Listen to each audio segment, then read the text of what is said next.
In the previous episode, an elder's body began transforming into a female, acquiring features such as a large chest, wide hips, and a curvy behind, much to their dismay. After the transformation, they told the Sword Saint, "No matter where you go, I'll always be able to find you."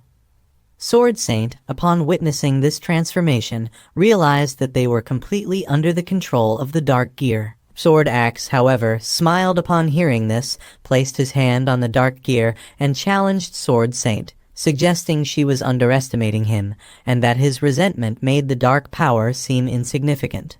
He then forcefully removed the Dark Gear along with some skin. Upon seeing his new appearance, I was shocked. The elder had become a beautiful girl, which was the true form of Demon Burial. Feeling rejuvenated in her true form, Demon Burial was unfazed by Sword Saint's declaration to destroy her that day. Sword Saint summoned her phantom superweapon, the hoof armor of the legendary monster Phantom Horse King, forged by the Dwarf King himself. This armor, which could increase the wearer's speed tenfold and grant the effect swift as wind, was her choice to defeat Demon Burial. Demon Burial, unconcerned, taunted Sword Saint to come closer.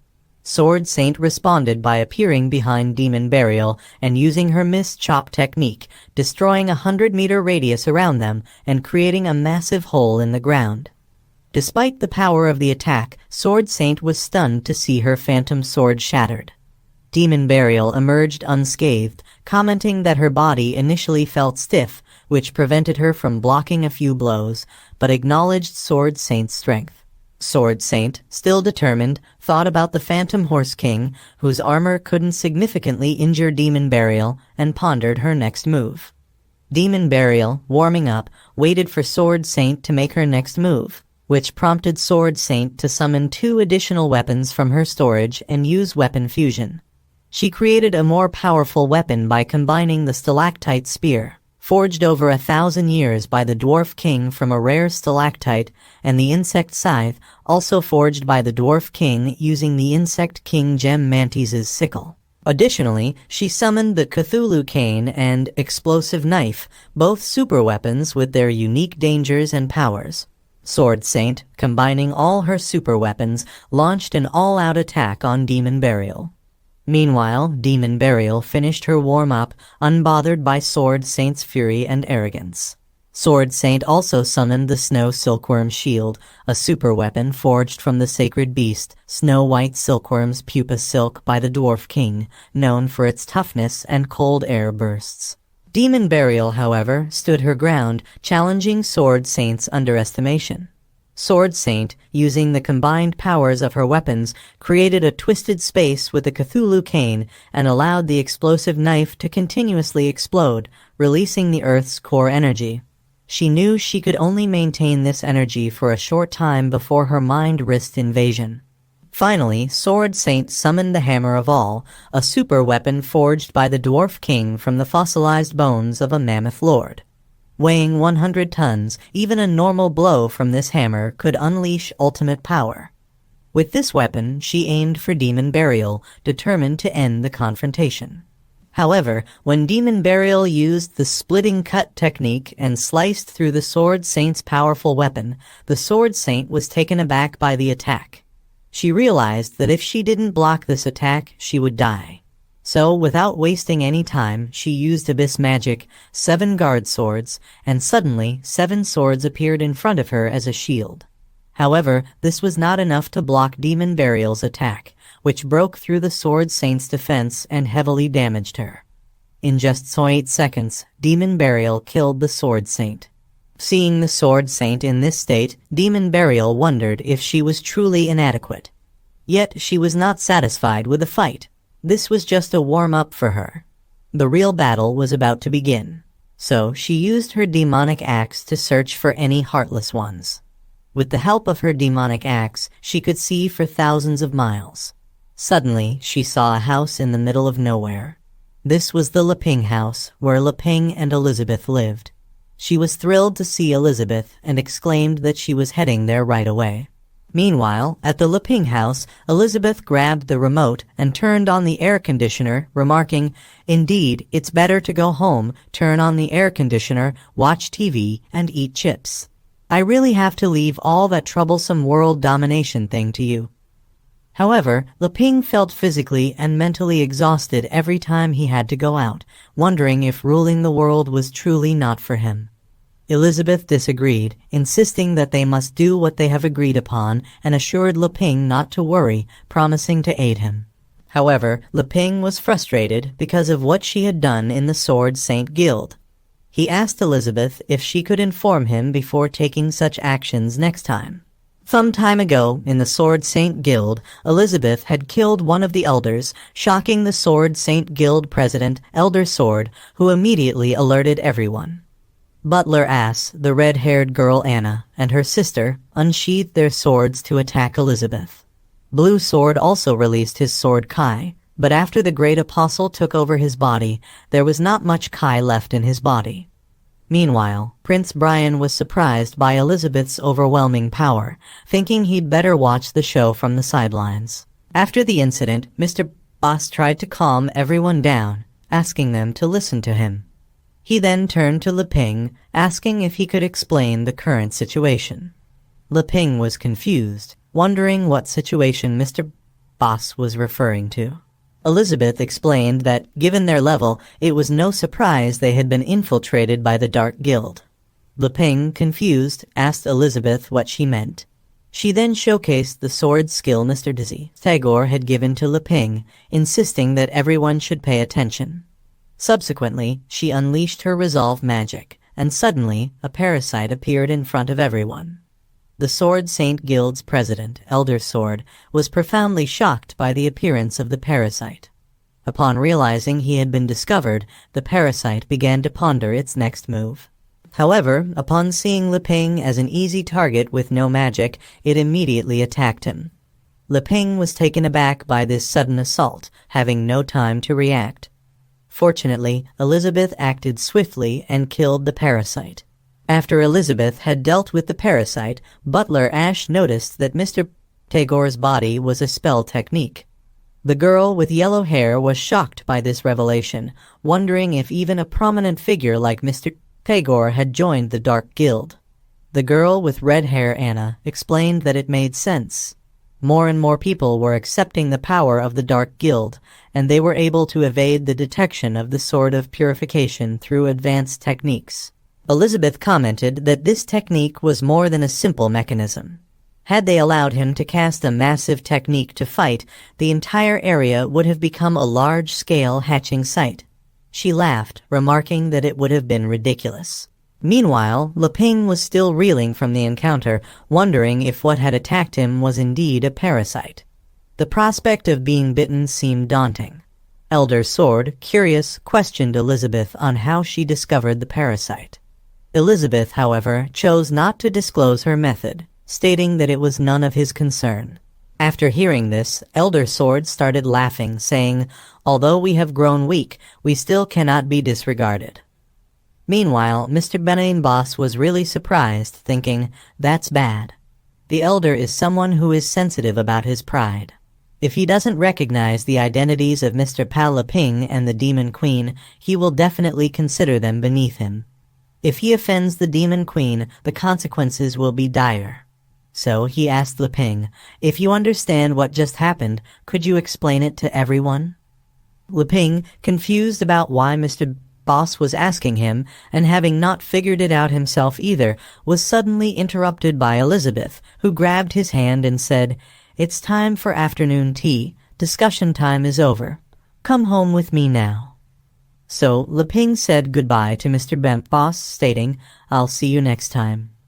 Mr. Benoit Boss was really scared, thinking, if Leping doesn't explain himself clearly, that stingy elder will cause trouble for him. Even if the Sword Saint returns, there will be no way to save this. Elizabeth became really angry at Mr. Panboss, asking him, "Do you want to die?" After hearing this, Mr. Pie Boss quickly shut his mouth and said goodbye to Elizabeth happily. Meanwhile, Elder Sword asked Butler Ash to follow him. They were going to the south right now to investigate the Sword Saint matter. In the present, Leping asked Elizabeth, "If something like that happens in the future, please tell me in advance so I can be mentally prepared." Meanwhile, Elizabeth was thinking, there are two pieces of information worth mentioning now. One is that the guy's glasses can detect other people's magic, probably forged from Jim's red demon eyes. Secondly, the magic power of that one is different from that of the Dark Guild. It's clear that there are still other evil forces outside of the Dark Guild who are on the move. But that doesn't matter. Emilia has eradicated the headquarters of the Dark Guild, and the source of this trouble is no longer there. The remaining ones are just left for Leping to deal with as an adventurer. However, that magic truly scared Leping. He is really glad no such things are living in his yard. But he was really curious and asked Elizabeth. How could she sense that he was a bad guy? Leping wondered if Elizabeth could teach him that skill. He then realized it must be a form of magic that requires magical power, which he lacks the talent for. Elizabeth knew that when the glass was detecting magic power, there was no magical reflection. She explained, "If you're not as strong as me, you won't be able to detect it under normal circumstances. But wearing clothes made by you, you don't need a magical reflection to detect all malicious intentions the other party wishes to inflict." Feeling underestimated, questioned if his inquiry was perceived as mockery, aiming to challenge her authority as the Demon Queen. Elizabeth, visibly annoyed, retorted that Leping was not worth her attention. Feeling anxious, Leping asked Elizabeth what he should do next. "Is it really enough to just swing the sword 1,000 times a day? I need to learn some sword moves, right? But the Sword Saint Guild refused to take me in. Why don't you teach me?" he implored. Elizabeth firmly declined, outlining the prerequisites for him to rule the world. He must rely solely on his swordsmanship and magic.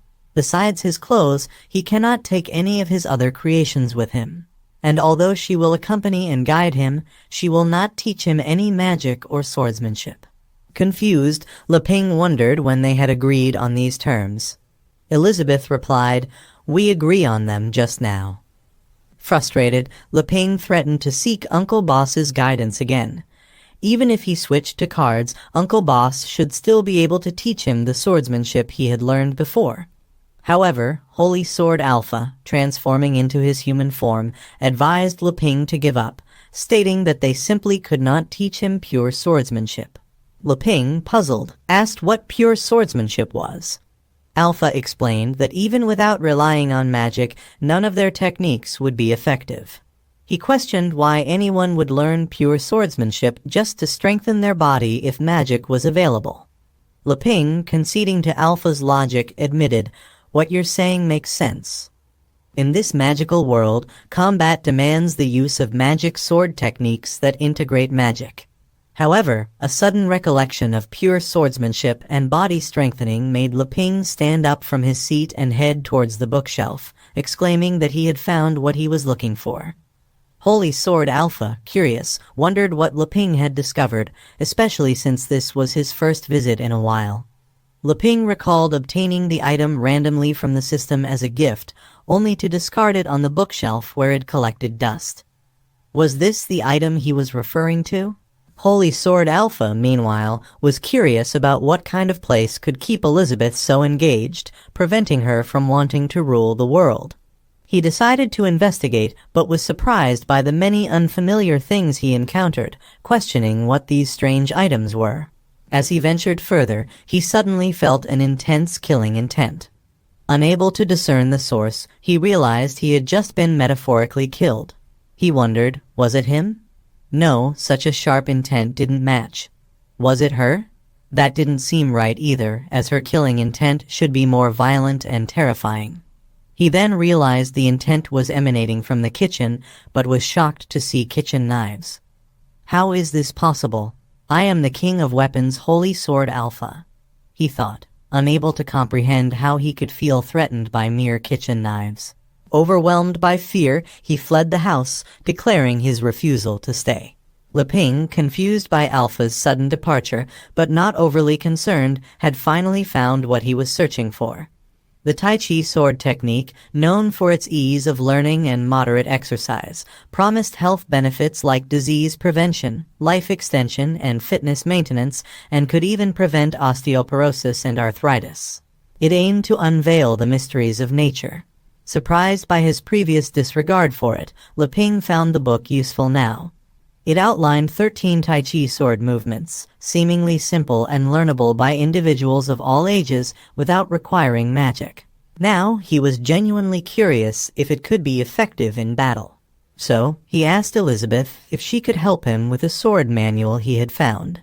Elizabeth, feeling sleepy after eating so many chips, declined Leping's request, advising him to go and play by himself as she wanted to lie down for a bit.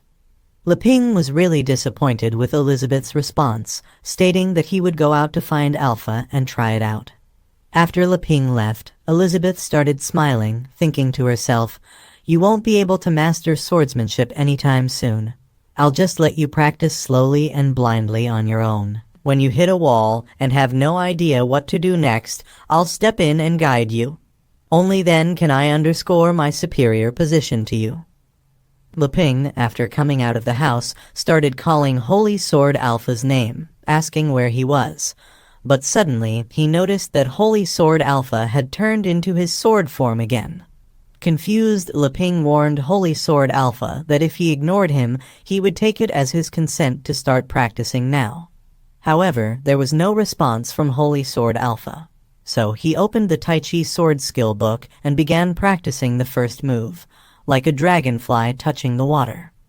Meanwhile, 300 kilometers away, Toad Immortal, a level 3 star demon ancestor, and the frog shown at the start of this manhwa, was in bad shape, his body covered in blood. He was fighting with Demon Burial, so he used his stomach acid mist technique and attacked Demon Burial. However, the technique did not work, and Demon Burial began attacking, declaring that as long as she killed him, the others would obediently surrender.